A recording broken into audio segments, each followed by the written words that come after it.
truc de basketball inter-arrondissement. Peut-être vous avez écouté un tournoi inter-arrondissement de basketball. On a fait dans les 7 arrondissements de Bangui. Et j'ai commencé à courir. C'est la première fois que j'ai commencé à faire une activité d'une ONG. Mais au fur et à mesure, je faisais des erreurs, c'est vrai. Mais comme, grâce aujourd'hui au numérique, mon frère, on était toujours sur WhatsApp, en fait, il me disait ce qu'il fallait faire, les étapes. Comment signer tel document. Comment. Est-ce que vous savez que même avant, le problème c'est d'aller vers les communautés les plus vulnérables. Moi, je ne connaissais pas. Parce que les étudiants à un certain niveau, quand vous parlez, vous vous entendez. Mais quand vous allez vers un gars qui nettoie que les voitures ou qui monte les démonte pneus, et à lui, vous allez expliquer que vous êtes venu faire un truc dans la cohésion sociale. Mais qu'est-ce qu'il a à voir là-dedans? Donc, cohésion sociale, paix. Et c'est à ces gens-là que je devais affronter tous les jours. Et donc, j'ai commencé à aller vers eux. Et j'ai commencé à discuter. Et ensuite, j'étais vers la mairie.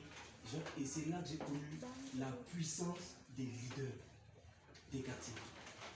C'est ce jour-là que j'ai commencé à voir. Parce que je me suis avec le maire, avec le chef du quartier. Je vois le chef, je votais des jeunes pour qu'on travaille. Donc, il m'a dit, ok, on repasse devant, je t'amène, je vois madame le maire. Et ils ont commencé à prendre, on a fait une réunion avec les jeunes. Et c'est eux qui ont condensé ces jeunes-là jusqu'à en faire des gens. On avait toute une communauté de gens. Donc, je n'ai pas commencé en étant entré stagiaire dans une ONG. Et j'ai appris 3 mois, et après, non. J'étais directement dans le feu de l'action. Comme dans toute sa vie, à un moment ou un autre, vous êtes dans le feu de l'action. Vous êtes déjà dans le feu de l'action. Donc, ça veut dire qu'on n'attendait pas un moment où je passe d'abord, partout où je vais, j'attaque, même si je ne connais pas. D'ailleurs, au Ghana, moi je ne maîtrise pas l'anglais. C'est un anglais littéraire, mais quand vous arrivez là, vous allez faire comment? Il faut vous jeter. Le gars va venir, how are you? Where do you come from? I'm so from Africa. Et vous, 5 jours que j'ai fait là-bas, j'ai amélioré mon anglais. Et j'ai compris pourquoi on n'arrive pas à évoluer. Parce qu'on voulait faire quelque chose de très cool. Ça va? D'autres questions? Oui. Bonjour à tous. Moi, je suis pas Tanzongo Tagor Salon, étudiant en 2e année de sciences de gestion et secrétaire général du bureau des étudiants. En fait, il y a un adage qui me plaît beaucoup. On dit souvent que la connaissance n'a son sens que si elle est partagée.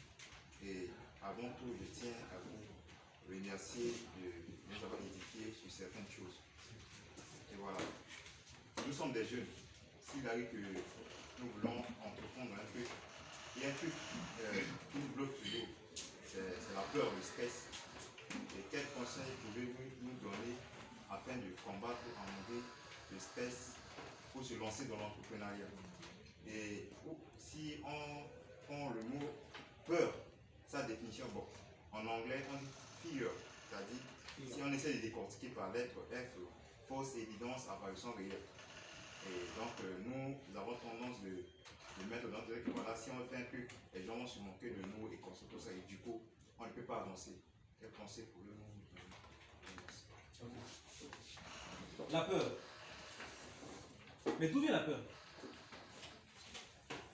La peur vient de la méconnaissance. Pourquoi l'Afrique est en retard? L'Afrique est en retard parce qu'on a peur de s'engager.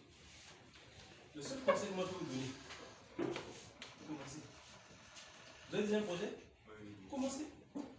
Ne gardez pas le projet dans le tiroir et vous dites j'ai peur. Commencez. C'est quoi votre projet? Bon, en fait, j'ai déjà commencé le projet. C'est quoi? L'élevage. De quoi? L'élevage des tapins des pigeons. Et quel est votre problème? Bon, en fait, ce qu'il y a là, les gens entendent beaucoup tuer les pigeons.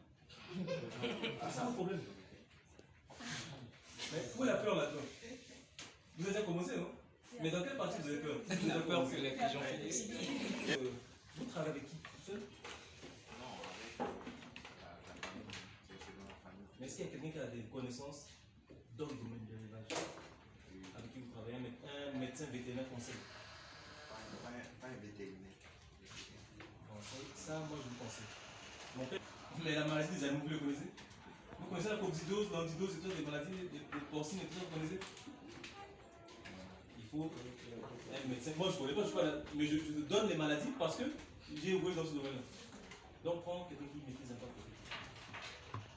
Pour parler de la peur, la plupart d'entre vous ont peur. Vous avez peur de tout et de rien d'ailleurs. Parce que vous n'avez pas commencé ou parce que vous ne maîtrisez pas la situation. Parce que vous ne connaissez pas votre lendemain. Et je ne sais pas si vous avez lu Soundiata Keita. Quelqu'un a lu le livre de Soundiata Keita? il y a une partie qui. Il y a une partie, le reste, j'ai oublié beaucoup de données.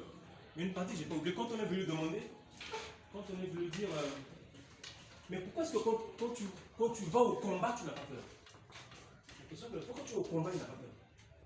Et il répond, il dit, vous êtes d'hier, mais moi, je suis d'avant-hier. Est-ce que vous savez ce qu'il veut dire par là? Ça veut dire qu'avant d'aller au combat, il a étudié l'ennemi. Il connaît les points faibles de l'ennemi. Il connaît ses points forts. Et il sait où attaquer.